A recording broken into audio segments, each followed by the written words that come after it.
I go to lotus feet of all my teachers and my pranams to all the teachers, Guru Granth present over here. So here I am presenting the topic studying design. Right?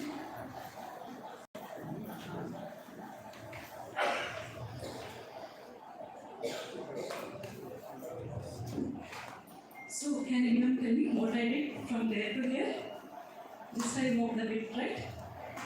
Then again I am returning back to the place. Just you observed what I did. So this is just observation study. What I did.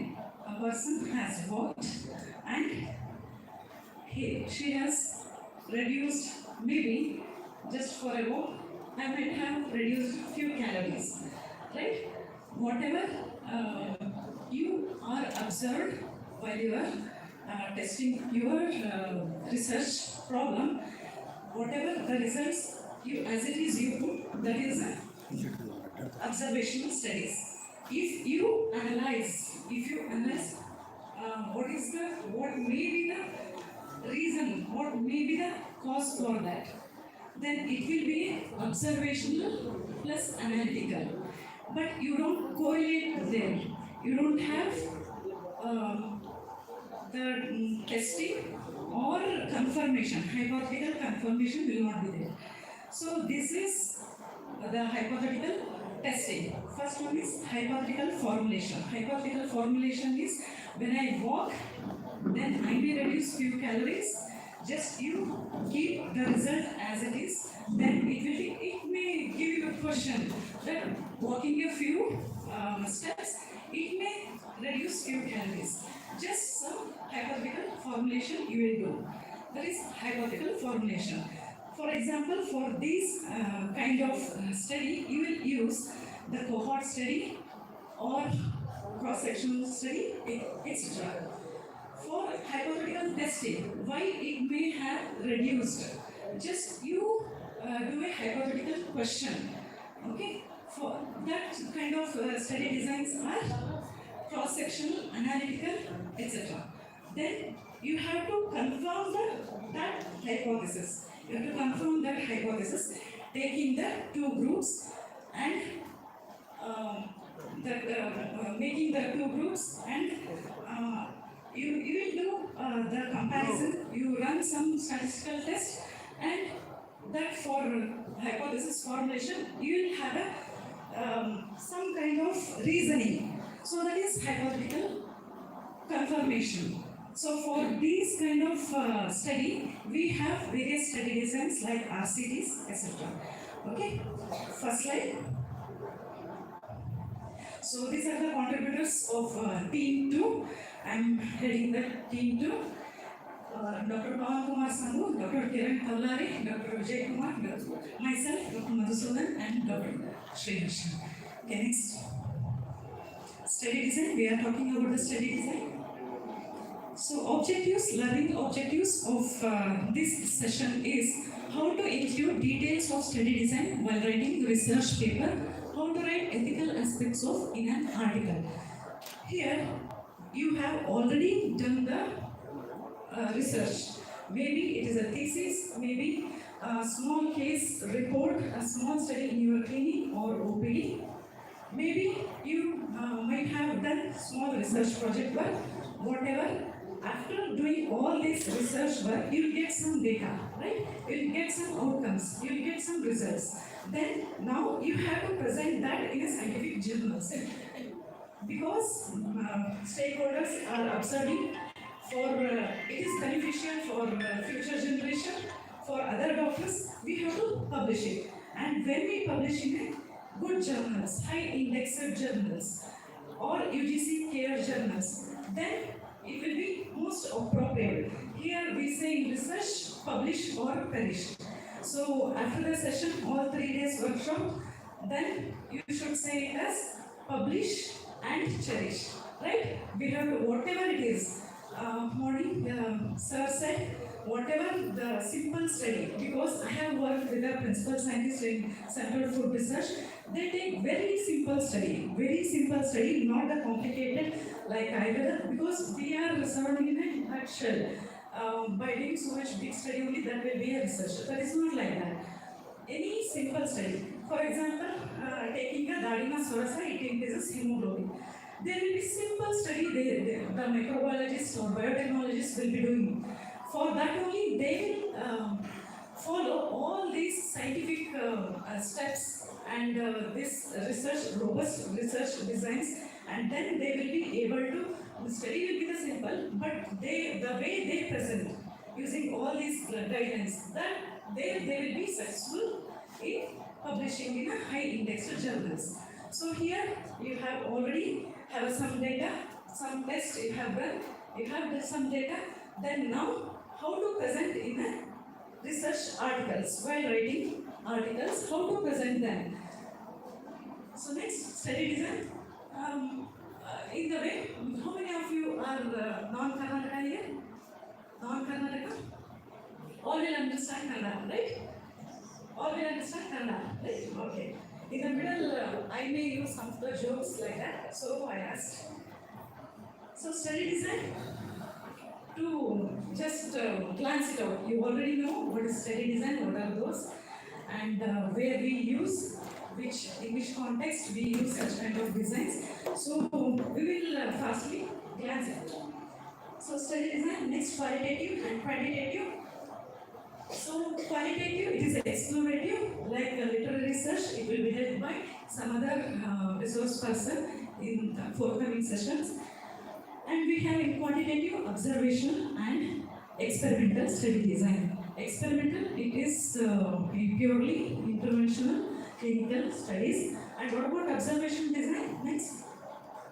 We have descriptive and analytical. Next. In descriptive, we have case report, case series, cross-sectional, longitudinal. So here, we don't do any comparison, any analysis, just whatever result, whatever observed, that outcomes we will put in the result part. So the examples are case report, a single case study. If you want to try any one of Mantra Basti in Janusandishula for a patient, if we get a good result, then why we don't question it. We have got a good results, then we present it, right? That is a case report. And few of the same kind of diseases, if we treat, then that will be a case series. And cross-sectional, it is called as a snapshot study design. That is once for all. We observe some of the population in the epidemiological studies, and we assess some of the outcomes. For example, exposure to smoking results in a CA. So just once for all we will do, then we will collect the data. That will be a cross-sectional study. Usually we use for cross-sectionals the survey study design. It is a wrong usage. We should never use survey in our biomedical research. We should always use cross-sectional study design, right? Because survey, it means it is a broader concept. It means house to house, the Anganwadi workers will go and census people will come to collect the data. So these are all survey. That is a common usage. When we are saying in a health perspective, it should be cross-sectional. And longitudinal, it is a long-term study, prospective study design, where it may start from 20 days, 30 days, 1 month, or 2 months, or decades. It is a longitudinal study. And analytical, when we compare, when we test them, why it is, relative risk, what might cause that. For example, sedentary lifestyle results in obesity. So observation we did. We had a question. We analyzed, maybe this is the reason. Then it is an analytical observational study. We don't go in depth what might have, whether it is acted upon the dosha, whether it is acted upon the dhatus, we don't analyze there. Just we will formulate it, we test a hypothesis there, that is cohort, case control, two outcomes, case and control, and cross-sectional analytical. Again, cross-sectional observation, cross-sectional analytical. Next.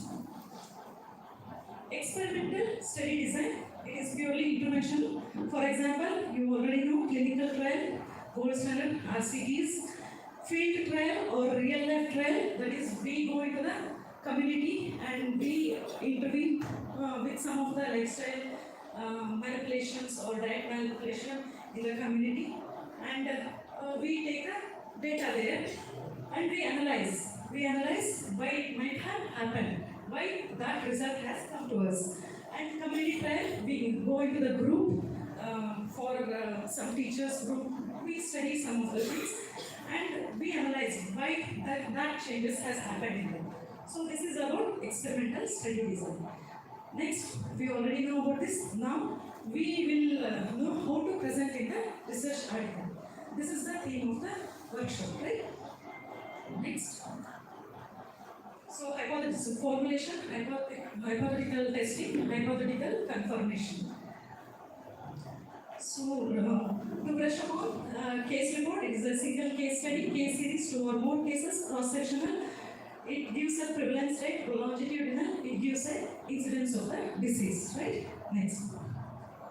Design and setting. How to present these key elements in the research, right? Setting, describe the setting, that is from where we are collecting the data, from where we are testing the data, whether in some of the laboratories, whether some of the hospitals we are collecting the samples. So those elements we have to write in the articles. Describe the relevant dates including the periods of recruitment and exposure, follow and data collection. These are all key elements should be mentioned in our research article to be effective. Right? Next. So this is an example one. The Pacitos cohort study recruited pregnant women from women, infant and child clinics in Socorro, Texas and maternal child clinics of the Mexican Social from April 1998 to October 2000. So follow-up exams at 6 months intervals beginning at age 6 months. So here all key elements, can you find out which are the key elements? It is there in this example. Setting, from there they have chosen the samples. The Pacitos cohort study, the study design we have got, and from the women, infant and child clinics we have collected the sample. And from the duration, April 1998 to October 2000, and follow-ups and the duration of the study. All the elements we are having, we are seeing in the example. So this should be the type of writing, the way they have given. Next, the key elements of design, setting and location, recruitment period, relevance of design, selection, period of exposure and follow. So analytical study, that is an observatory study. Now we come to the analytical study, how it should be. Okay? So you know cohort, karyat, kananumiyate, kanat, karyanumiyate. The same thing here. In cohort, already there will be exposure. Then we study about what might be the cause. Right? In case control, the patient, the sample will come up with some presentation of the diseases. Then we analyze what is the cause of that disease. And cross-sectional analytical to find out the prevalence in two-tailed trial. Right? Next. So this is the cohort study design. In the population where exposed and not exposed, exposed develop the disease, not exposed and not develop the disease, not exposed develop the disease, and not exposed do not develop the disease. So here we in the cohort study design, relative risk is very important. What is the relative risk? We already know. Relative risk is the possibility of getting that outcome. For example, again, lung cancer in smokers, probability, the relative risk may be the smoking, right? Smoking may be the cause of getting. It is a relative risk, only the relative, maybe relative risk, right? Next. So again, we have got study, the times prospective where the study starts before the exposure. For example, we are observing some of the population, healthy population, for some 5 or 10 years. We start finding the incidence of some of the cases. Then we start studying about that, right? Healthy persons and developing of the disease and studying about that disease. That is prospective cohort study. And antispective is already the disease has occurred in the population. Now the study has been started and we analyze the pattern of the disease. And retrospective, all our studies will be mostly retrospective, right? So retrospective, here already the patients or participants or subjects have come up with some development of the disease, then exposure and disease, then we will start. It is retrospective. What we do in our OPDs and all, right? Next. So how to write this participant part in the cohort study while writing the research article? We have to write, include eligibility criteria, sources and methods of selection of participants, describe methods of follow-ups of cohort study, and for match studies, give matching criteria. That is, if we have two groups, we have to, on what basis we have selected the two groups. We have to state that. Next. So, example number 2. Participants in the Iowa Women's Health Study were a random sample of all women ages 55 to 69 years derived from the state of Iowa automobile driver license list in 1985. The follow-up questionnaires were made in October 1987. For each patient who initially received a statin, we used propensity-based matching to identify one control who did not receive a statin. So here, the setting, locations are all there, follow-up is there, and how they followed up with the questionnaire, the study design they have mentioned.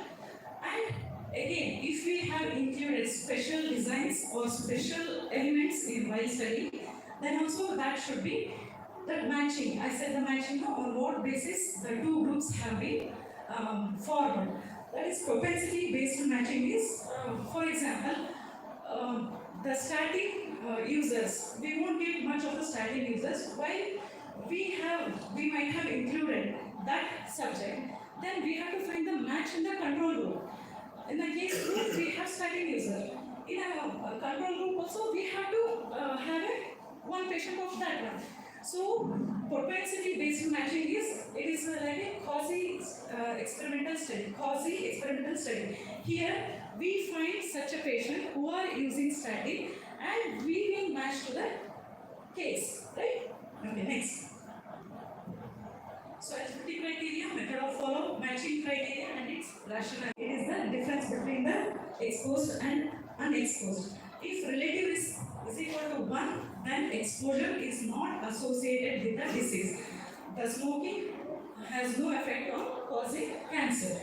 So, if relative risk comes more than 1, then it is highly positively associated with the disease. The smoking has caused the cancer. If relative risk is less than 1, then it is not at all can be considered in causing the lung cancer. Right? This is about the relative risk. Then how we have to write relative risk in the article. Next. Interpretation of RR, incidence of lung cancer in smoker is 8 times higher than the incidence of lung cancer in non-smokers. While writing observation study, if we have observed anything, we have to write it. Okay. So risk of development of disease between smoker and non-smoker. Next. And attributable risk factor. What is it? Attributable? We know relative risk. This might have caused this outcome. So attributable or absolute risk. You have seen the advertisement of the cigarettes advertisement, where they will, for some years ago, they will show the lungs in a hospital. If we smoke for a longer time, then how much tar it is collected. They will squeeze that lungs and collect in a beaker. You might have seen that advertised. So this is an exaggeration of outcome. Relative risk ಅಂತಂದ್ರೆ smoke ಮಾಡಿದ್ರೆ ಹೀಗೆ ಆಗ್ಬೋದು, lungs ಅಲ್ಲಿ ಟಾರ್ collect ಆಗ್ಬೋದು, ಅದನ್ನ ಹಿಡಿದ್ರೆ ಬೀಕರಲ್ಲಿ ಇಷ್ಟು ಬರ್ಬೋದು ಅಂತ ಅಡ್ವರ್ಟೈಸ್ ಅಲ್ಲಿ ನೋಡಿ ತಿಳ್ಕೋಬೋದು. ಹೀಗೆ ಇದು ಮಾಡಿದ್ರೆ ಈ ಥರ ಆಗ್ಬೋದು ಅನ್ನೋದು relative risk. Absolute risk is that how much of the percentage of the population is getting absolutely that kind of disease by smoking. It is absolute. ಅಂದರೆ 1000 ಪಾಪ್ಯುಲೇಷನ್ ಅಲ್ಲಿ ಖಂಡಿತವಾಗಿ 10 ಜನಕ್ಕೆ ಹಾಗೆ ಆಗಿದೆ ಅನ್ನೋದು absolute risk. And PAR, That is, if we modify the risk factor, if you reduce the risk factor, that is, if we advise them to stop the smoking, then how much incidence we can reduce. That is the PAR. Okay? That is the basis of our research. When we anything new trial we do, that should be benefitable, right? Next. So case control study, this is how we have to select case and control, two groups to take, and exposed, unexposed, exposure of odds, and exposed, unexposed. There is odds ratio. Odds ratio, what is odds ratio? Ratio of odds. How much exposure has been occurred in exposed and unexposed. Next. In case control, how to select the cases and controls and write it in a research article. First, the samples is collected from the hospitals, clinics, population, case-based, and represent the distribution of exposure, selection of cases and controls from the same population. This is very important. We have to select cases and control from the similar population. If we are in sample data, what we use many words, right?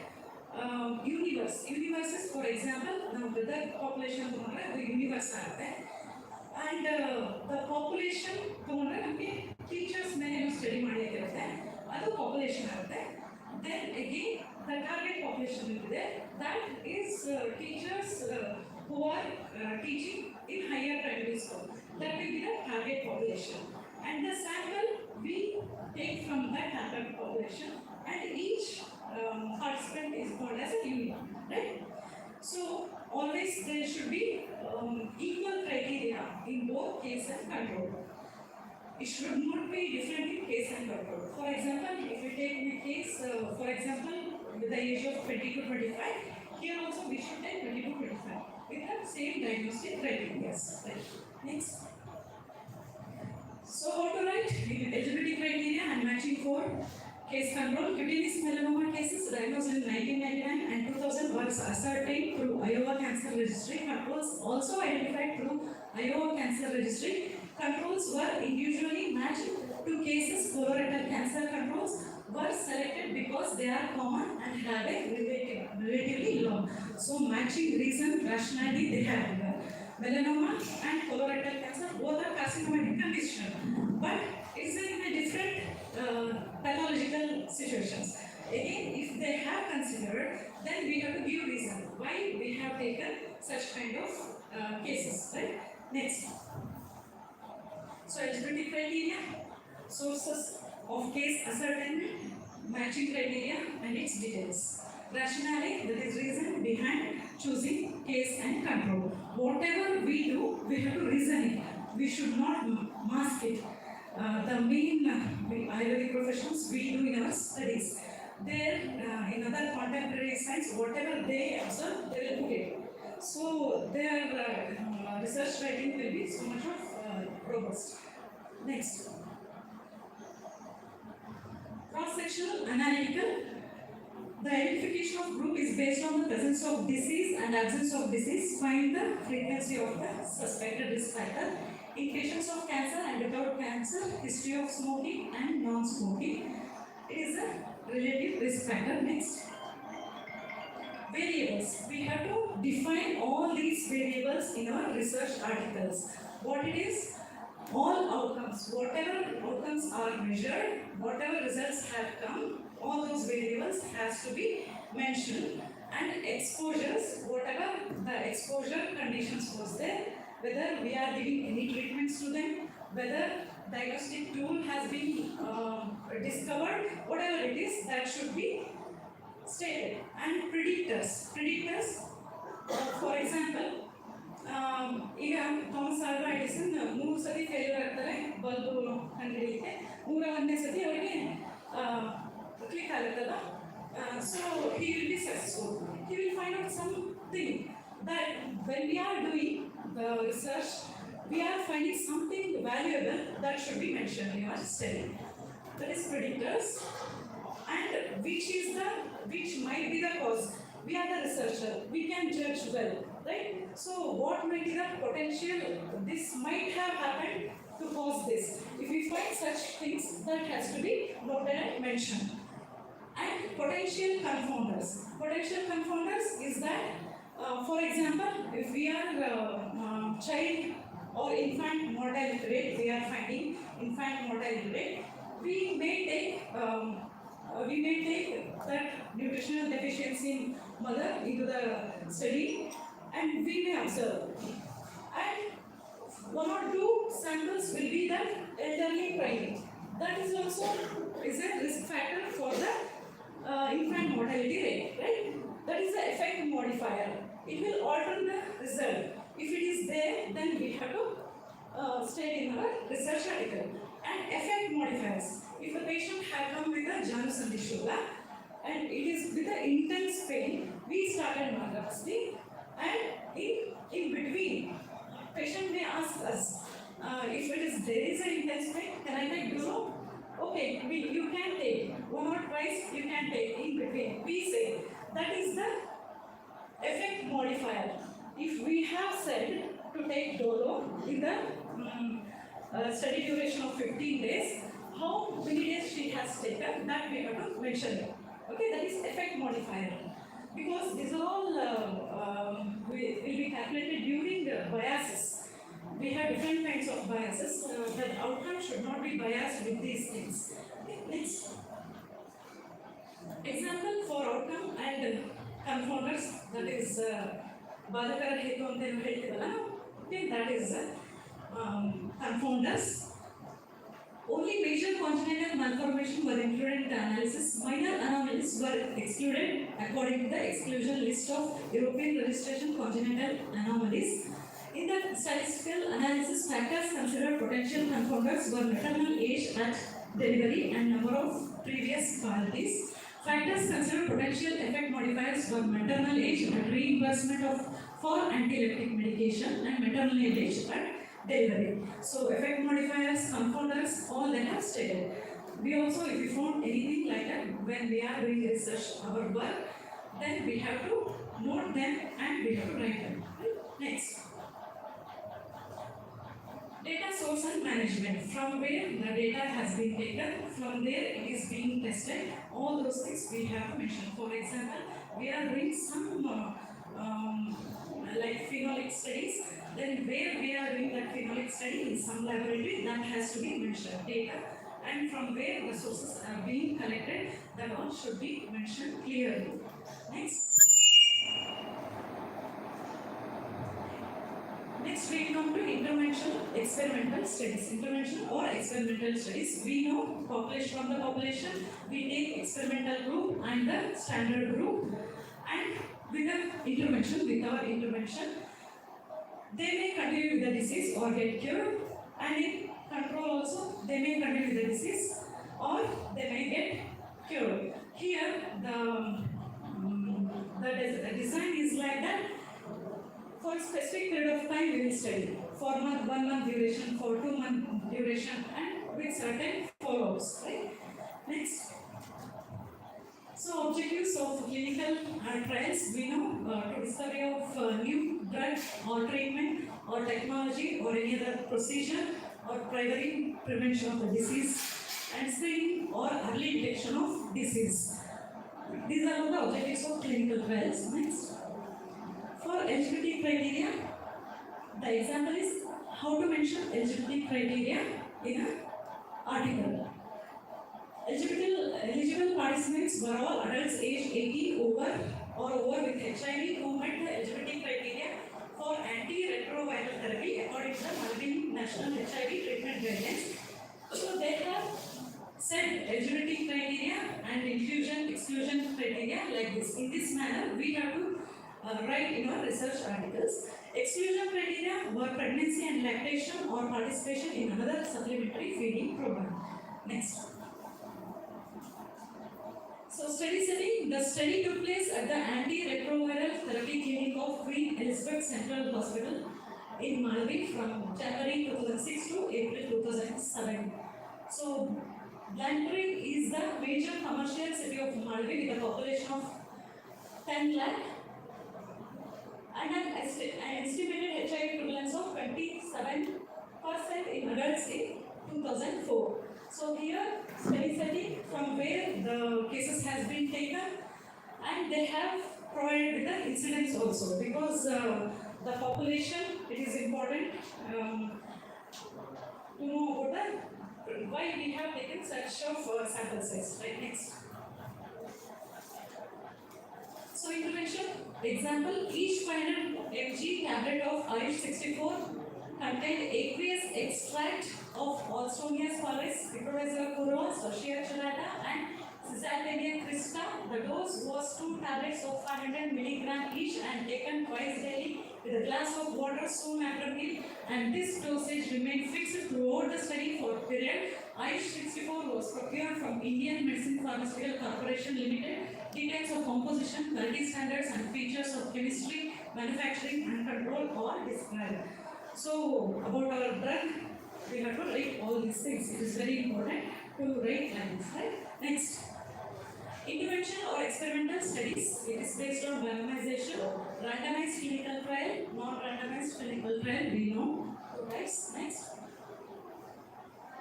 So, randomization, to see quickly, randomization to assign participant to either the treatment group receiving the new medication and the control group receiving the placebo or any gold standard already proven.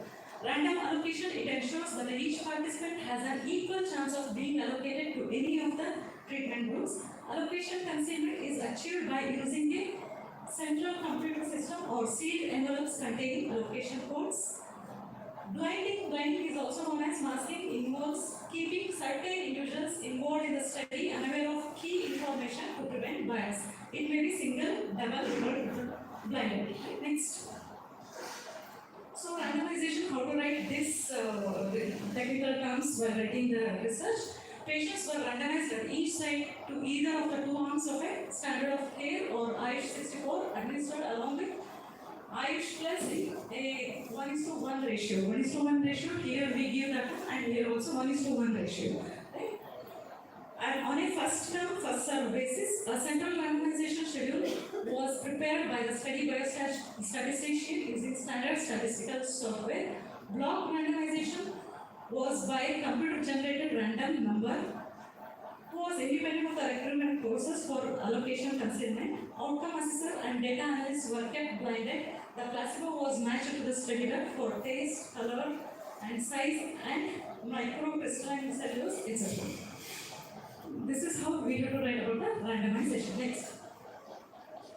So, coming to the study design, we have finished how to write in our research article without forgetting any of the key elements to make it a robust. So, we have to follow all these key elements to include your article. Now, about the ethics, right? Yes, next. We know we already have an institutional ethical committee and we follow certain guidelines of Helsinki. Ethical committee approval with the details of permission letter.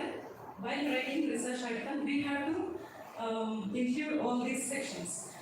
Protocol amendment approved by ethical committee, CTRI registration, statement of adherence to GCP, ICMR ethical guidelines, declaration of Helsinki, etc. We have to, whatever we have taken for ethical clearance, that has to be attached. Next. So following with the ethics, bioethics, principles of bioethics. We have to follow 4 kinds of principles here. One is autonomy, beneficence, non-maleficence, and justice. What are all these? Next.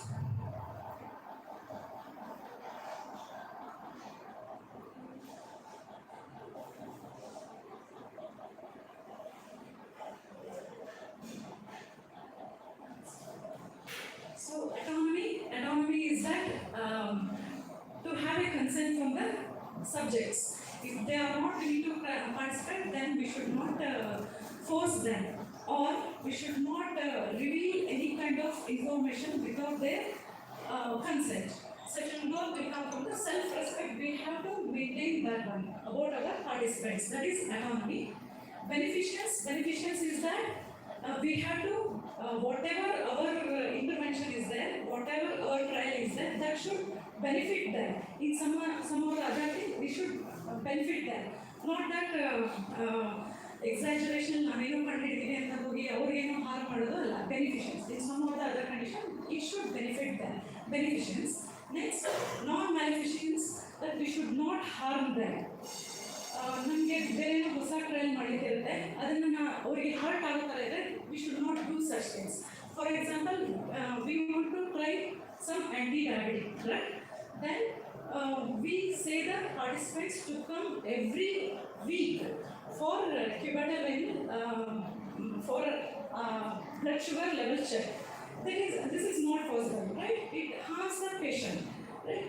So non-maleficence. And for example, when we are doing some surgical procedures, suddenly our beloved ones call us. You remember today is our wedding anniversary. Then we will start making it faster, and we will put some of the cloth inside and we will stitch. We will pack there instead of packing the gift to the beloved ones, right? That is harming the patients.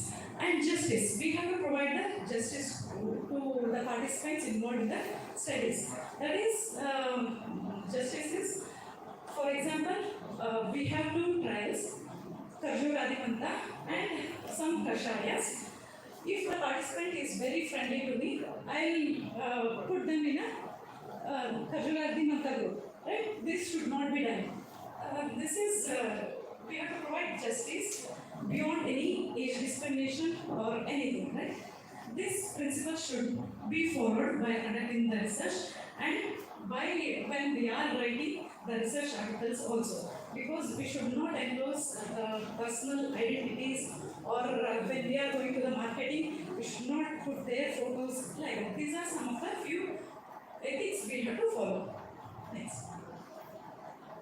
Confidentiality based on loyalty and trust. Maintain the confidentiality of all the personal, medical and treatment information. Information to be reviewed with consent and for the benefit of the patient, except when there is an ethical requirement, then only we have to disclose some of the data. Next. Regulations, we should follow CD, SCO and DHR and ethical consideration for Ayush sector. All these guidelines we have to follow while trial and while writing. Next. Again, ICMR and Ayush sector guidelines, CD, SCO's guidelines we have to follow. Next. Example, how this ethical committee or clearance we should mention in the research article. The protocol was approved by the following institutional ethical committee at each study site. Institutional ethical committee, the Tamege Institute of Medical Sciences, Nagpur. Wherever we have taken from, that should all be enclosed with the research article. Next.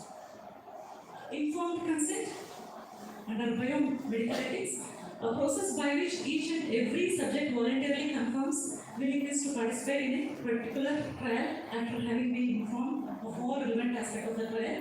Two components of an informed consent document, a patient informed sheet and a consent form. This has to be enclosed, provided when the reviewer asks or editorial board asks, we have to present in front of them. Next. So special and vulnerable population, children, pregnant women, mentally challenged, students, physically handicapped, prisoners. These should be consciously taken into the study. If it are taken, we have to follow some of the procedure, like we have to ask the guardians about the data.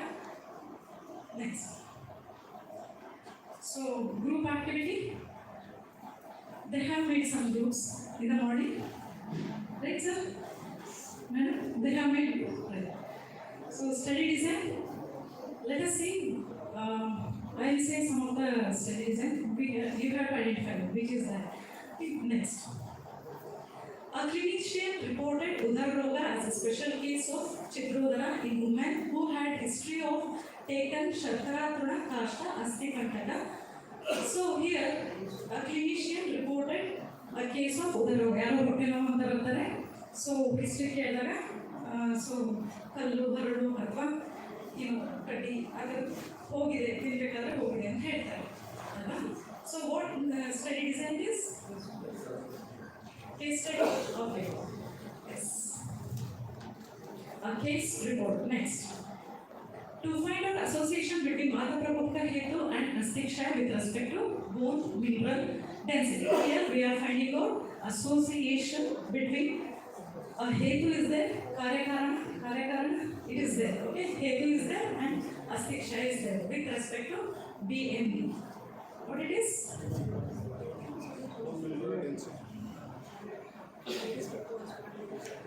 Next.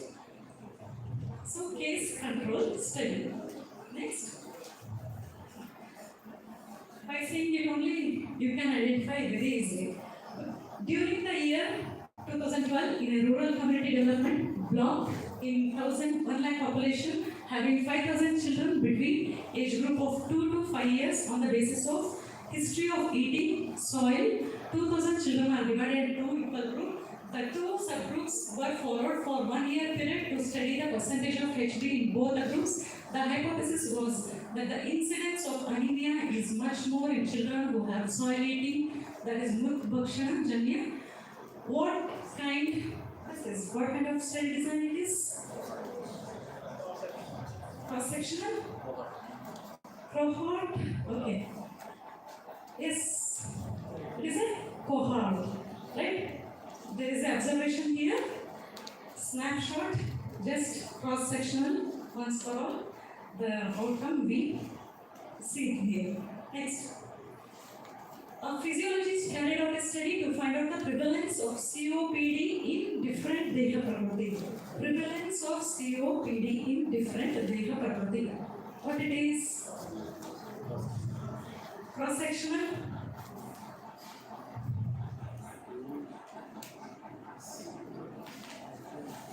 Cross-sectional study design. Yes, next. A study carried out to find the variation in blood pressure during 1 month of MD examination period. What type of study was it? They have mentioned the period, the shorter duration. Okay. Pacific cohort, we will say, there is small longitudinal study. Just they are doing it during their MD days, right? So next. So longitudinal study. Longitudinal cohort is a type of longitudinal prospective study. It may be of fewer weeks or extend up to decades also. Longitudinal. Right? Next. So this is about the first session regarding study design, ethics, related components. We have to remember to write in a research article. We will move on to the next session.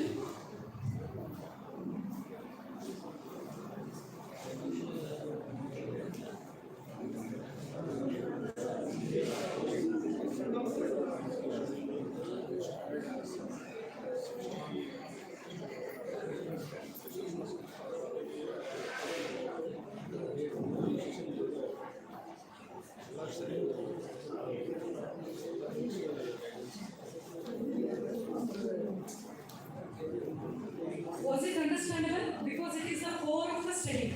After the title, the methodology, study design, and ethics, while doing, while performing the research, all these are concentrated.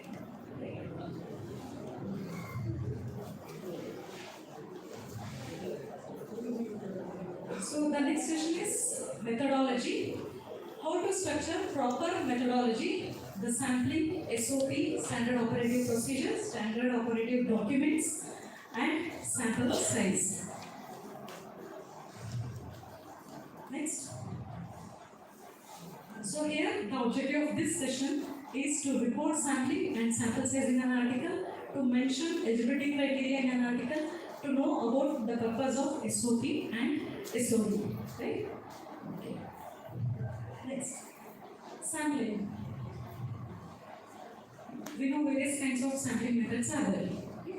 Just we go on moving faster because we have a strict instruction from the NCSC. The time schedule must be maintained, right? Okay. Population, we have homogeneous and heterogeneous. right? Heterogeneous of various characteristics of the participants, and homogeneous with the same set of population. Next, sample. Again, already I said what is sample, what is population, what is universe, what is target population, what is sample, how do we have to collect from the population, and what is the unit. Next. Sampling and sample size. Why we have to do sampling? What was the method used to? What and all we have to write in a research article while we come to write about these sampling techniques.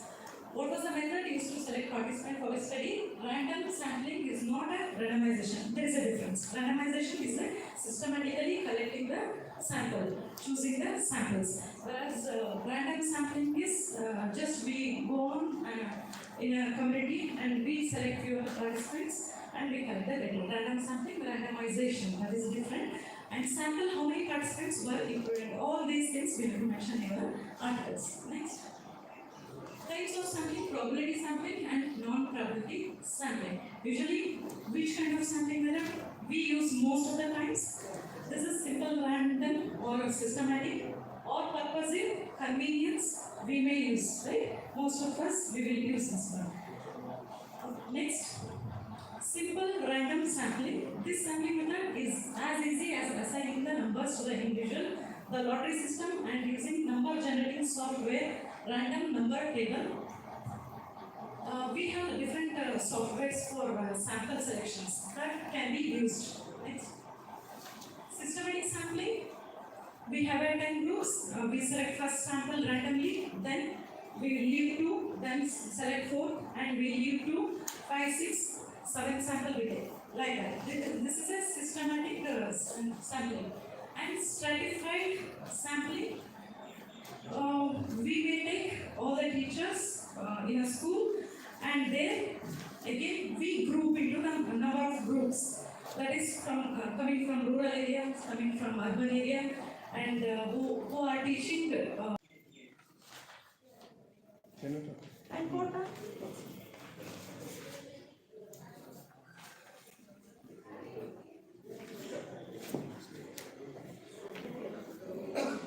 And one more is multi-phase sampling. What is multi-phase sampling?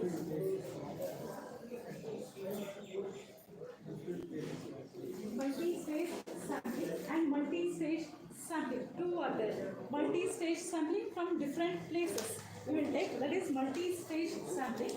Multi-phase sampling is that suppose a patient comes from the history of cough, we will collect the data from him and we will send for us some lab investigation, blood investigation.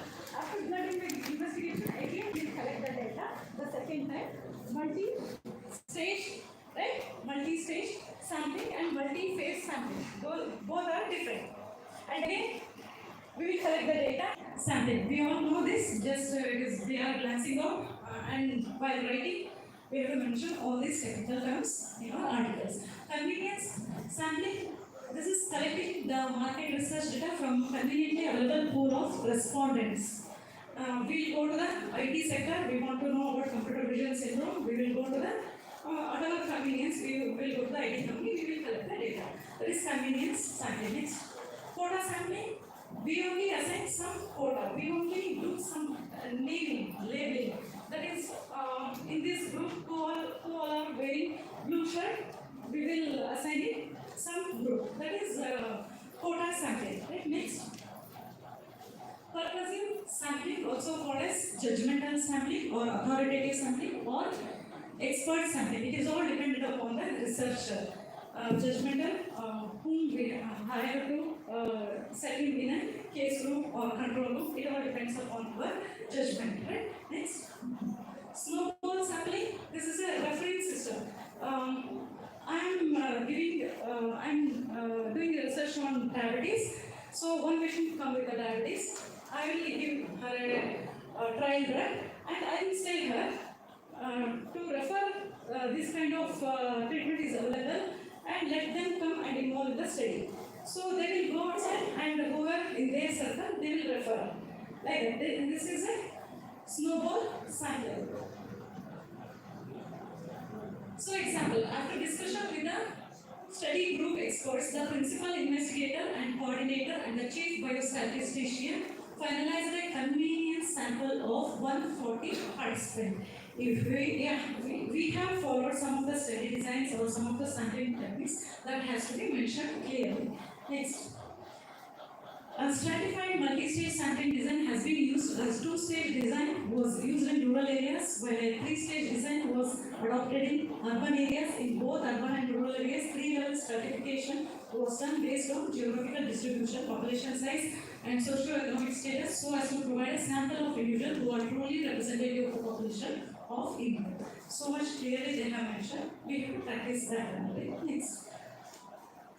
The formula published by Jones et al. Was used to calculate the sample size of each intervention arm with a two-sided 5% significance level. Calculations were performed separately for each of three primary efficacy variables with usual standard type 1 alpha is equal to 0.05 and power 80%, and the maximum sample size obtained was multiplied by 4 to calculate the sample size. The final sample size was adjusted for an expected 20% attrition rate, that is drop rate. Next. Sample size calculations. So why it is important to calculate sample size? So we should not miss out the important therapeutic of a drug. To obtain sample estimates with required precision, to provide adequate statistical power to study. So whatever we get the result data after a trial, that should be powered by statistical test. Data ಯಾವಾಗ strong ಆಗುತ್ತೆ ಅಂತಂದ್ರೆ when we run statistical tests. To avoid extra resources in terms of sample time limit. ಸುಮ್ಮನೆ ಹೋಗಿ 1000 population calculate ಮಾಡ್ತೀವಿ ಅಥವಾ trail ನಾವು ಕೊಡ್ತೀವಿ ಅಂತಂದ್ರೆ that should be based off the human resource, money and time. Right? In a precise group, in a set population, if we do the trial, then it will be much effective. Next. Sample size before reporting in an article, confirm that the formula you used was right.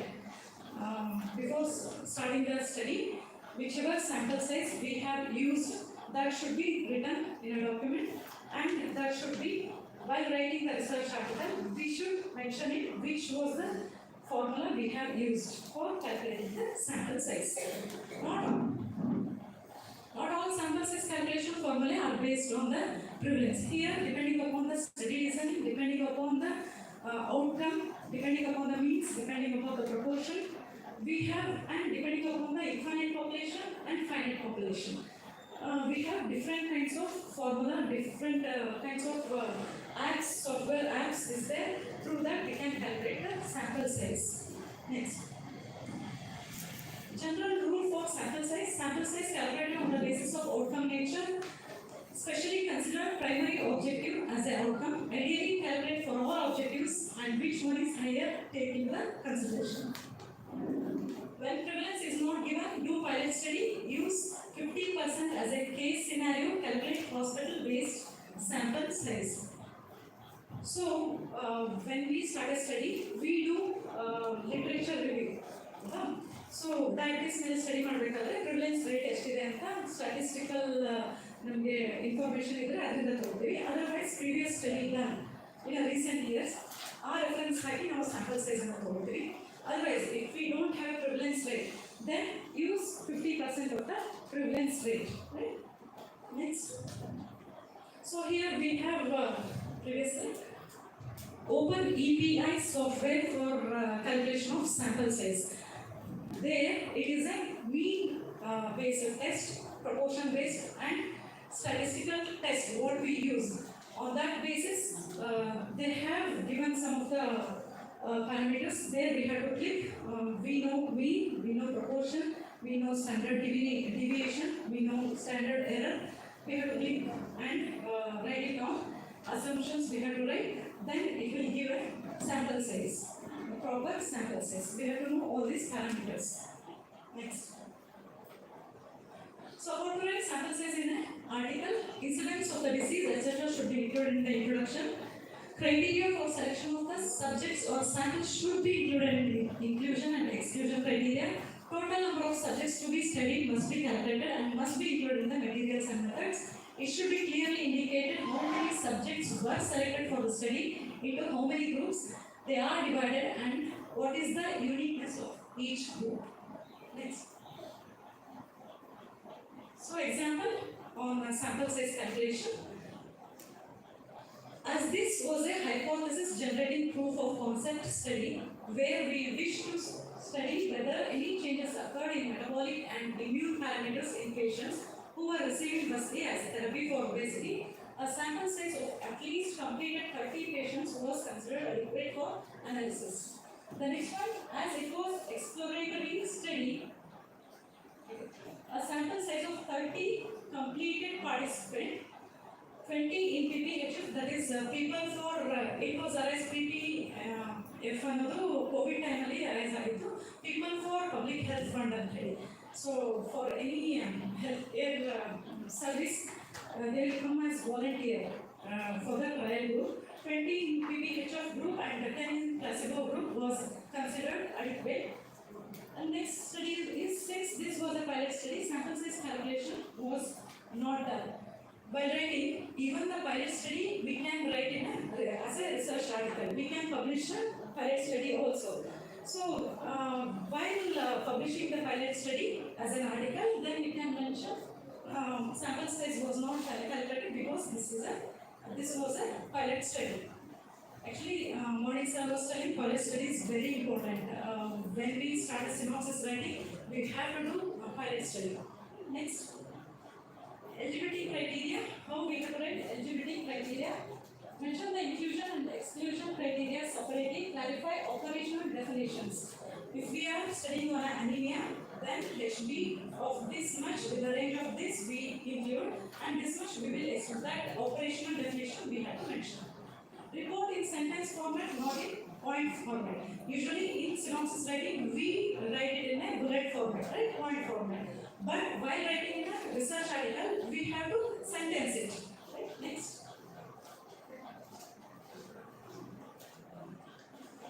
Is this the right method when writing research article? Inclusion criteria: patients with age between 18 to 60 years of either sex. Patient diagnosed as Shweta on the basis of clinical features mentioned in AYURVEDIC text. Patients fit for patients with a history of patients willing to participate in a clinical trial. Should we write like this? Inclusion criteria? It should be a sentence format, right? Next. This is the wrong way of presenting inclusion criteria while writing research article. Next. Then how it should be? Patients having classical symptomology of Shweta, age 18 to 60, male or female, diagnosed with Kilasa, characterized by symptoms of involvement of Medolato and willing to give a written informed consent.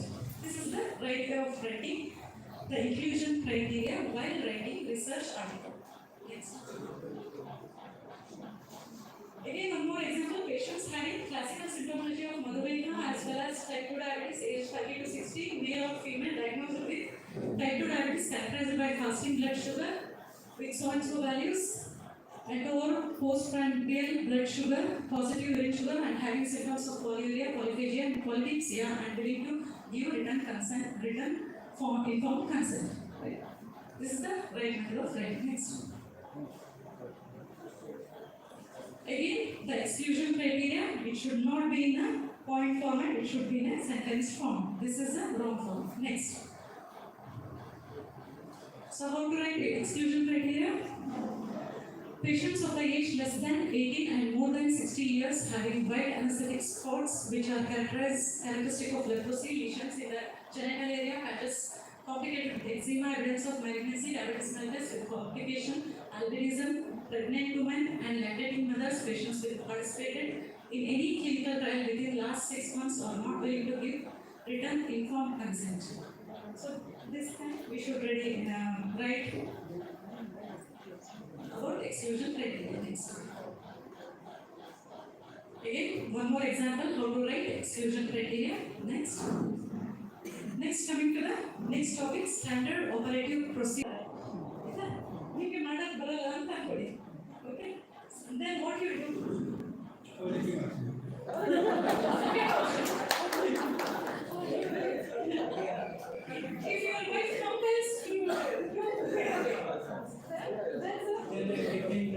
Go to the YouTube itself and do a home calculator. Okay. Then we will get the standard operating procedures. How to do whatever the research article, how to do the upma. Okay, both are not same.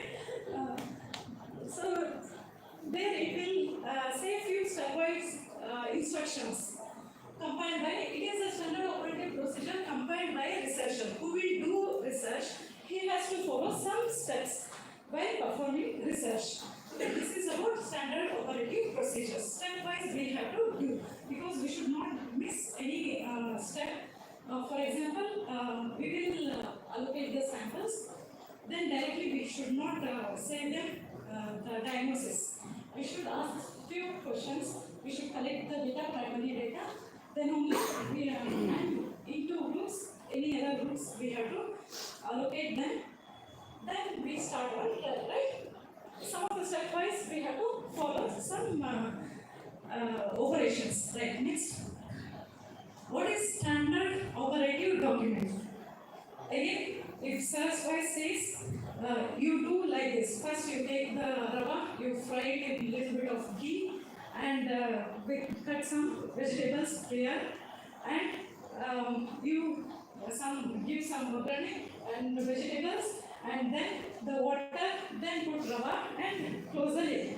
If stepwise says such kind of stepwise instruction, then sir, if sir does a wonderful, tasty, delicious upma, then it is standard operative document. That is, it is given by guides.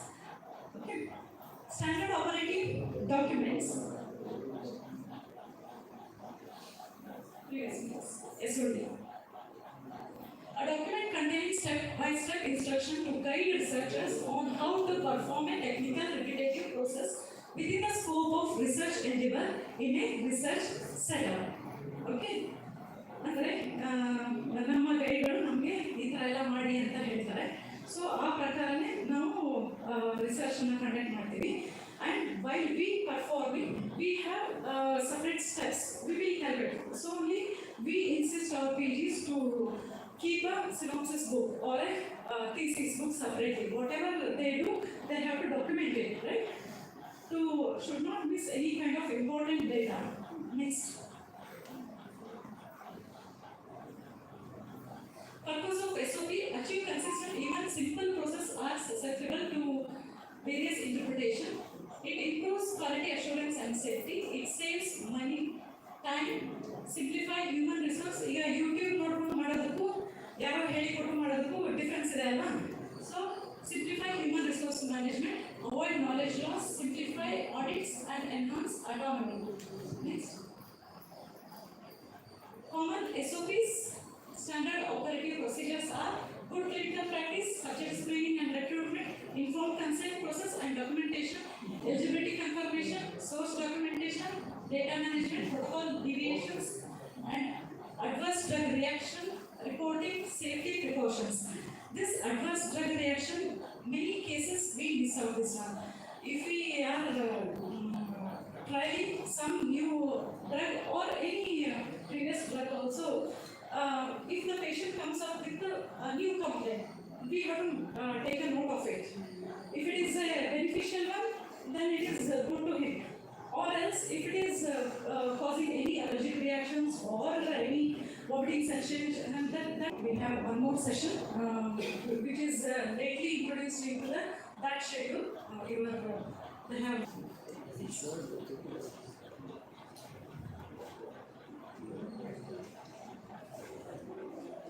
Dr. Esmin ma'am has sent a new brochure. According to that, one more topic has been included.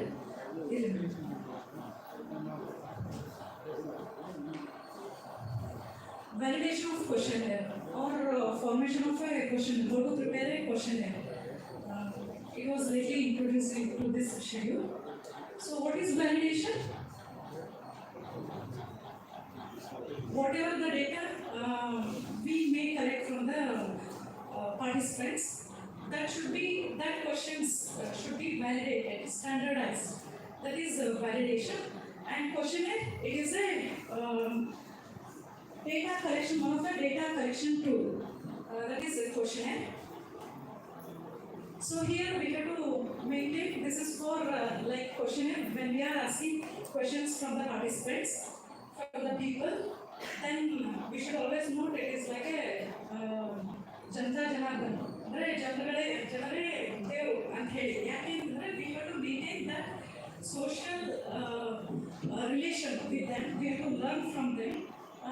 We should be in that mode while collecting the information from the participants. We should not supersede them. We should not ask leading questions to them. We should not harm them. The questions should be like that and our approach should be like that. It is for the people and the learning from the people. So types of validation, we have content validation, and in questionnaire we have structured and unstructured format, and also we have open-ended question and closed-ended question, yes or no, and we will give some like a Likert scale, and it depends upon the outcome of interest on which problem we are studying, and also who are filling up that questionnaire form. If we are researcher, principal investigator, we are filling up the questionnaire form, then it will be of a different kind. If the people itself, participants, volunteer itself, they are filling the form, then the question format should be changed. So these are the few elements. The types of validation: content validity, construct validity, criterion validity, phase validity. The content validity, ensuring the questions adequately cover the content validation. That is, if we are studying Amla-Pitta, it should be surrounding the Amla-Pitta, Nidana, whatever related domain, right? Assessing whether the questionnaire accurately measures the theoretical construct it intends to measure. Criterion validity, it is a single criteria. It should be validated. Phase validity, subjective assessment of whether the questionnaire appears to be measured, what it is intended to measure. The question should be like that. When we taken from the participant, it clearly, the question should be clear to them. Next, methods of validation: expert review. Hiring subject matter experts evaluate the questionnaire for relevance, clarity, and comprehensiveness. So experts surrounding us, we have professors or like skilled experts will be there. We have to send them whatever the questions we have included, and they will advise us to add some of the questions, or which are irrelevant, they will ask to delete. So like that, we have to send to some of the experts, then we should standardize it. Right? Pilot testing, administering the questionnaire to a small sample to identify any potential issues with wording, instruction, or response options. Pilot testing, always it is best. The best advice today morning we have received from the sir, Haribol sir. Pilot testing, here if you are not sure about our questions and its items included, that is each one of the options, then we have to do pilot study with 30 to 50 subjects surrounding us. Then the time of analyzing it, after collecting the question forms, we will get to know what is irrelevant, what was relevant. Statistical analysis, using statistical techniques such as factor analysis, correlation analysis, and reliability testing to assess the psychometric properties of the questionnaire. That is, using the statistical also, like Cronbach alpha, like that, we can validate the questionnaire. Next. Example of content validity: in a study on job satisfaction, content validity would involve ensuring that the questionnaire covers various aspects such as work environment, job autonomy, salary, and career advancement opportunities. This is content validity, where we are assessing job satisfaction. The question should be surrounding that is related to work environment, job, salary, career advancement opportunity. Next. Construct validity. That is, suppose we have developed a questionnaire to measure depression, so we have to analyze the underlying factors that contribute to the responses. That is, correlating the scores of our questionnaire with scores of established depression scale. Already, if you have scale, then we have to compare and validate it. Discriminant validity, demonstrating that our questionnaire measures depression and not other related constructed like anxiety. If you are constructing a question about Anapita, we should not have the hetu or anything related to Chaldi or Atisara, like content validity. Next. Face validity. Suppose we have developed a questionnaire to measure customer satisfaction with a new product. So here, informal feedback and pilot testing are the methods of assessment. Next. So how we have to start the questionnaire forming. If we have previously available questionnaire, the first step, any study, if we are doing about pain, we are doing questionnaire, then previously if the questionnaire is available, then it should be taken. If it is in some other language, then it should be translated. So in translation, because in some other Western countries or Japan or anything else, they might have performed or they have already validated questionnaire, but in a different language. We have to translate it. How the method of translation they have said. That is forward translation and the backward translation. Now we have Korean language then ನಾವು translate ಮಾಡ್ಕೊಳ್ತೀವಿ translator ಇಂದ ಮತ್ತೆ ಅದು correct ಆಗಿದೆಯಾ ಅನ್ನೋದು back translation ಮಾಡಬಹುದು. Back translation ಮಾಡಿದಾಗ again in Korean language it has come out with the same meaning then it is taken from the study. Right? If we don't have the previously formed question, then we have to establish the questions. The items is like agree, strongly agree, these kind of items. Right? And we have to do pilot study and then we have to give it into the expert validation. Then we have to take for the study. Next. Designing new questionnaire, gather questionnaire, create list of questions, provide brief introduction and instruction to fill the questionnaire, collect specific and detailed data, avoid technical terms, slangs and abbreviations. These should be strictly avoided. Form should be attractive and short. If we give 3-4 pages of back and front, both pages in 4 pages, then they lose interest and that eagerness to fill up, we lost the data. Next. Avoid leading question sequence must be general to specific and double-barreled, confusing and leading questions should be avoided. Double-barreled is in one question, 2 parameters are there. Whether you are getting frequent headache and vomiting, this should not be there. Whether you are getting the frequency of headache in a week, or next question should be the chaldi or nausea, how many times in a week. The both question, 2 questions should be there, not in a single question. Positive and negative phrased question must be included because by adding negative kind of questions, we can know the alertness of the participant, whether he has interestly clicked the checked the objectives or simply he has clicked the next. Designing the questionnaire, use contingency questions answered by specific group. Example, do you consume alcohol? If yes, how many times a week and how much quantity? If no, then jump to the next question. Use contingency questions. If yes, then following questions. If no, jump to the next question. Usually it has happened when we are in BMS in 10 days analysis camp. We've been to survey and most of those were North Indians. So, but we have made him by heart few of the things. Host to host survey ಹೋಗಿ ಅಲ್ಲಿ ಹೋಗಿ ಮನೇಲಿ ಎಷ್ಟು ಜನ ಇದ್ದೀರಾ ಯಾರು data ಕೊಡ್ತಾರಲ್ಲ ಅವ್ರ ಬಗ್ಗೆ ಏಜ್ ಅಥವಾ ಎಲ್ಲವನ್ನು ಡೇಟಾ ಕಲೆಕ್ಟ್ ಮಾಡ್ತಾ ಇದ್ವಿ. So he asked the student, now the student has asked ಒಬ್ಬರಿಗೆ ಮದುವೆ ಆಗಿದೆಯಾ? ಎಸ್. ಮಗಳು 2. ಓಕೆ. ನೆಕ್ಸ್ಟ್ ಒನ್ ಮದುವೆ ಆಗಿದೆಯಾ? ಇಲ್ಲ. ಮಕ್ಕಳೆಷ್ಟು? they should not wait. Done. Okay. Pilot survey with 20 participants per each. That is, if 20 questions, then sample should be of 400. ಅಂದ್ರೆ question ಏನು sample size ಎಷ್ಟು ಇರಬೇಕು ಅಂತಂದ್ರೆ if we have 20 questions, then for each question, suppose at least for 10 participants, it should be distributed. like that. If 20, we take 20 into 20, 400 sample size we have to take for the questionnaire surveys. Per each survey with 20 participants per each question. Principal component analysis.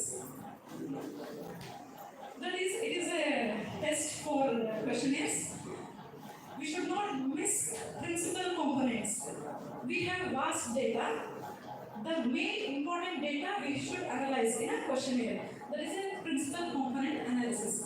And Cronbach's alpha, this suggests the vastness of the study, Cronbach's alpha, and any latent data has been missed out.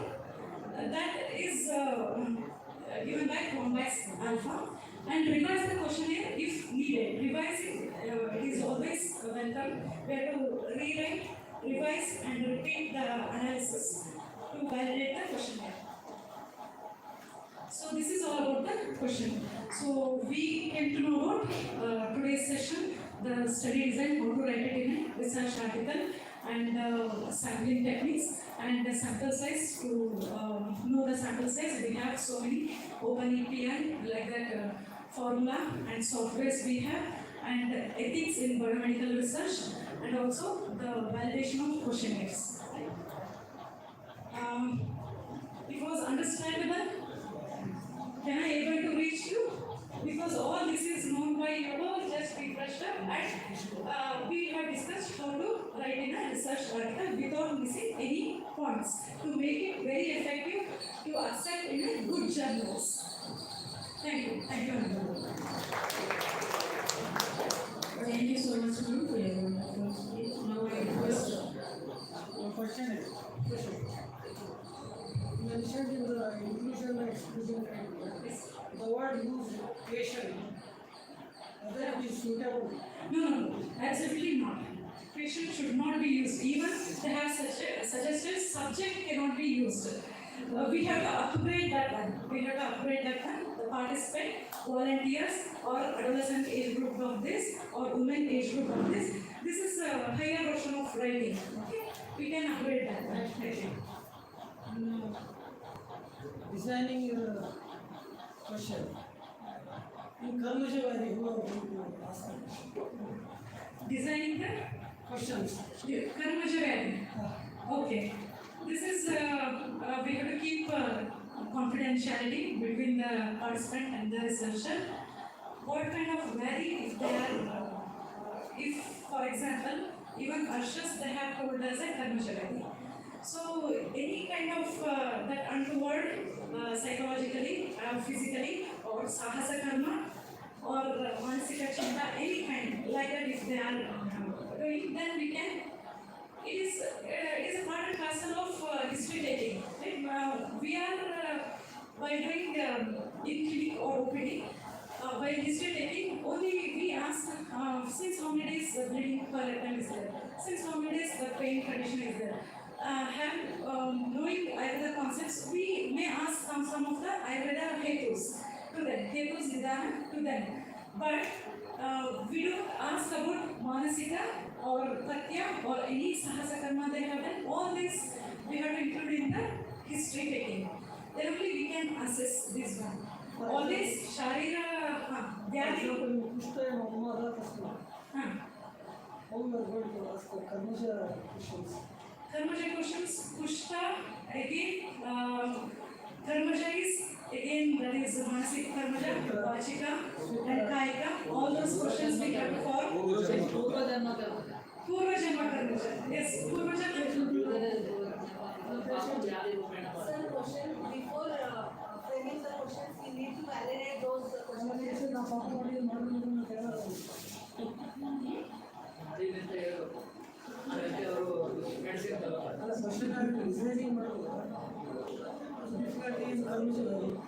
Then we have to frame an expert committee during in our institution. We have to form some of the questions. We have to validate because any newer cases, any fresh cases, if it is not there, if it is not done, then it should be done at the expert committee. Because Karmajavadi again ethical clearance should be there for that. Your presentation, madam, you said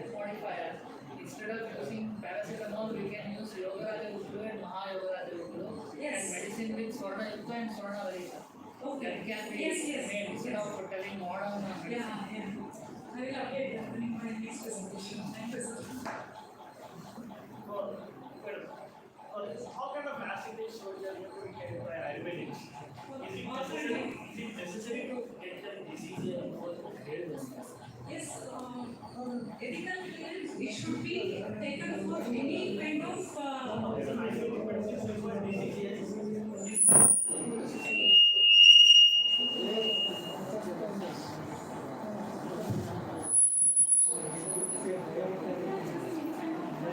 it should be taken. When we are, if we have a pharmacy and we are taken there certificates, and I think then it is not needed. Otherwise, it is needed.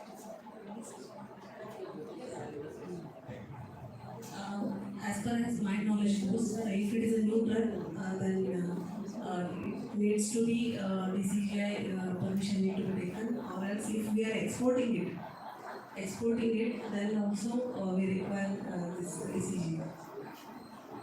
Our ethical committee member is from government medical college principal, and he insisted us, you should have to take DCGI, then only we give the ethical clearance. And there was one government order was there for Ayurvedic medicines, which are classically practicing from long time, they do not need for any of the DCGI approval. But ethically we are going to say that if you have the DCGI approval, then only we are going to give the ethical clearance. Otherwise, we will not give the ethical clearance. Is there any strategy for the Ayurvedic medicines not to have DCGI approval? Or else for every interventional aspects, the medicine should require the DCGI approval? Sir, regarding if it is a classical formulation, there is no need to go for DCGI approval. If there is any modification, if you are giving any bhavana, or if you are changing any form of that classical formulation, for example, Sitofalari Churna, if it is converted into suspension, solution, serum, etc., you need, like if you are taking it for the research work, definitely it requires DCGI. Actually, for the PG presentation, it does not require that much permission, but if you are marketing it, definitely you require DCGI. Excuse me. I let him give clarity. Actually, for any formulations that has been already described in the Shastras, that doesn't need any approval. So we can take it directly to the technical court, and there is no role of IEC in that beginning. Suppose if you are designing new formulation with the herbs or with the drugs that are mentioned in the Sanskrit text, if it is you are going to design the new formulation, it is mandate to go for the clinical studies, toxicity studies, and efficacy studies with the pilot studies. If you have passed and right in this steps, there is no need to go for DCGI. DCGI approval is necessary. If you are going to market in a large scale, then it is mandate. Otherwise, for academic clinical research, there is no need for any DCGI approval or any other agriculture. Another thing is that if your IEC is registered with any one of these, any CDSC or any authority bodies, then there is no need for going again approval for DCGI. Okay, that committee has full rights to approve your study. Some states are not getting Yeah. and those And directly approaching. and here we are having two parts. But I see German is So IEC is only for the humans' welfare, not for the formulations. Okay, IEC is mandate only for the human subjects who are going to be taking the clinical study. Oh, that's what I am saying. So you are asking whether you are having Whether you are producing the preclinical data, there is no necessity for going for DCGI. Hope I have cleared your answers. Thank you. Sir, again, I will update with the recent rates. Was it very helpful? Right? Sundaram sir, Ashram question. It is a question from PG scholar, PhD scholar, and young teachers. How to come to know the recognized journal to publish our article? As such, there is no clarity. So when you browse Google, will get some UGC journal, and there n number of lists are there, and to easily assess among 100 or 200, one or two, and they feel very difficulty. And many of them, whatever the available recognized journals are there, if they publish the information what they get, it is not certified. At the end of their curriculum, including PG and PhD, you have to publish in one index journal, and that is, and otherwise your other proceedings will not be. So I request same questions will be there from all the PG grades also. And point is how much money to be given also that. yes, sir. So in brief, please throw in this regard so that we can also better rate our PG, PhD scholars and our young teachers also.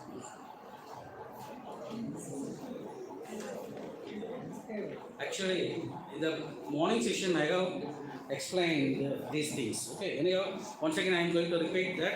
I have given one work activity for you regarding the first lecture. In that, we have classified some 7 classifications, 7 columns of that. You take, I have given 6 journals for your work, but I think only very few have attempted to count the things in that journal. I can answer SAR's question with this, with the help of this format. If any journal, if any good journal is being indexed in any one of the indexing databases, which you can straight away open that database, you can type the journal's name, whether it is indexed or not. It will give it will list out all the journals that has been indexed in that particular database. For example, if you type the journal name, some journal name, for example, Journal of Herbal Medicine in elsewhere indexed databases, immediately it will pop out the journal with the front page of that journal's home page. Okay, it will be open. In that you can go, if you go through the journal's home page, there you can find what is the impact factor for that particular journal. And if you go on searching in the databases, whether it may be our Web of Science or Scopus or anything, the indexed databases, it can be, it will immediately pop out the journals that are having good journals, that are indexes, good journals will be coming out. The scholars can select publishing their articles in that journals. Okay.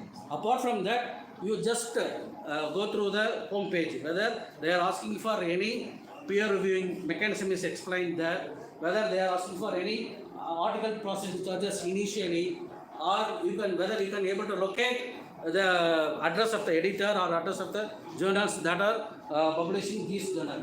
These can give you idea whether that journals are predatory journals or the good journals. Okay, so that only we have NCSM has mandate to have the journals which are indexed in Web of Science or Scopus or UGC CAR list of journals. Apart from this, PubMed is there, MBase is there, so many databases are there.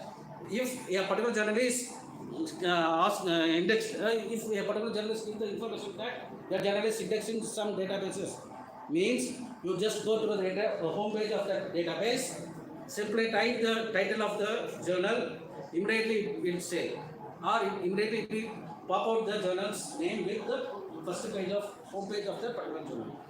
That way you can find the original journals. This is the thing I can answer for your question. What you say, I agree, sir. Yeah. That is for individual. Yeah. So if there is any list of journals certified by any body like NCSM or Ayush or some other bodies like that. Ayush is mandating UGC CAR journals. NCSM is mandating UGC CAR journals, and Ayush is maintaining some website also.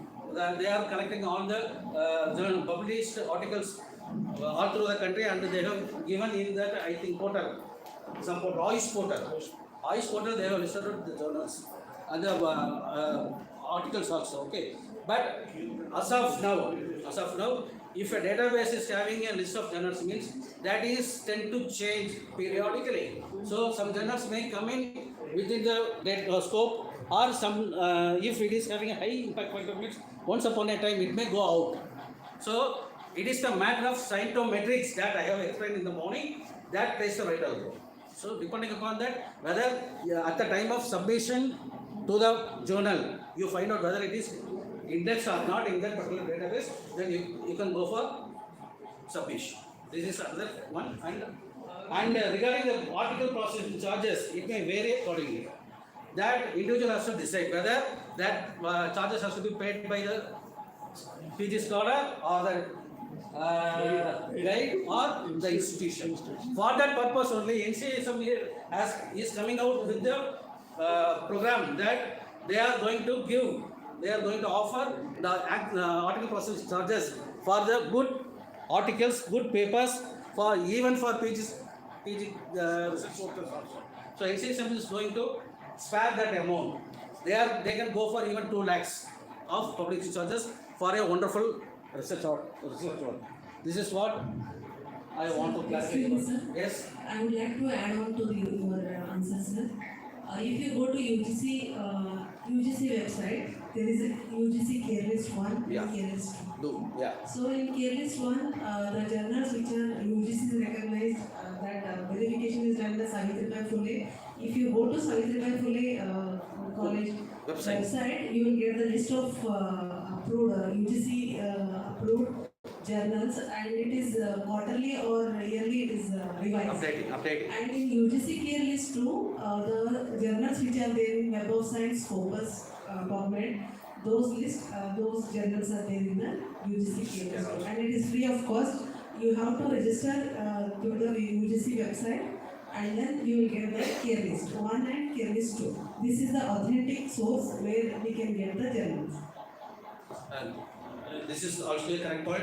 And even without registration, we can find out with the help of that UGC care list that is published by, that is maintained by Shastri Pune University.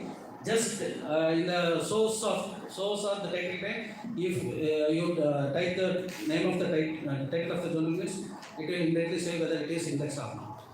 And whenever we publish any article, we need to keep that UGC care list, and in which year that list, the number has been given. Updated. Sometimes what happens, immediately after acceptance of our article, it gets It withdrawn may from the list. go out. So that's why that reference we need to keep. Yeah.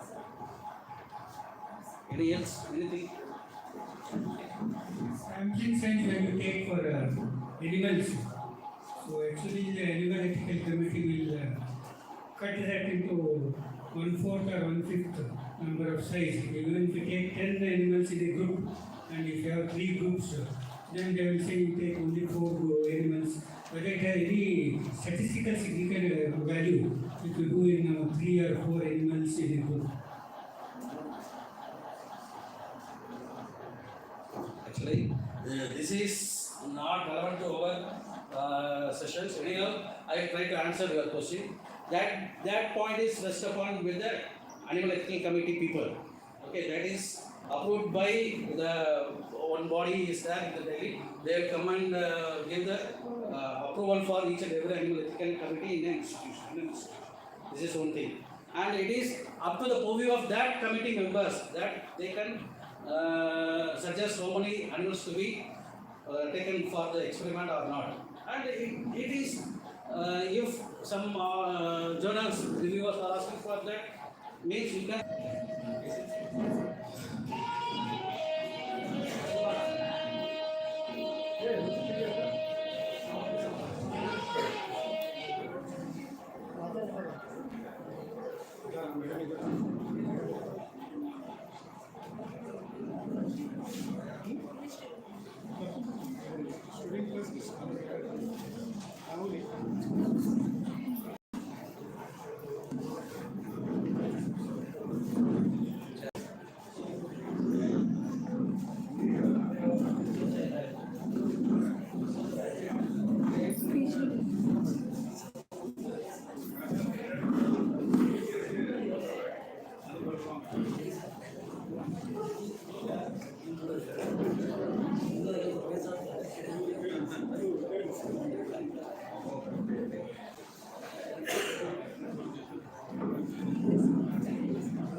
No,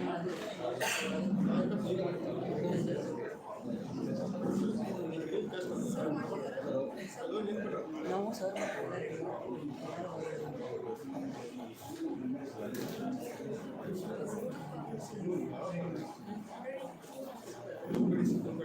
Folklore formulation for clinical study or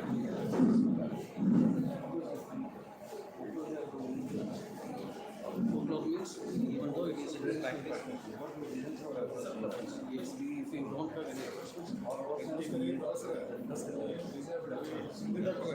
but if it is not there means you have to properly get into the initial process of the preclinical. So you should go through all the preclinical preclinical standardization, activity studies, then safety studies, everything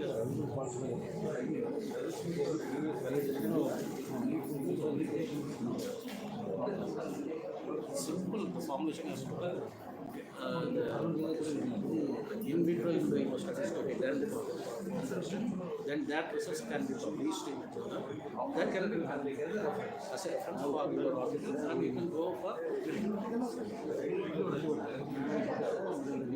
that. Some journals may ask for the preclinical data or safety data. If you are having means you can submit, or else they won't accept.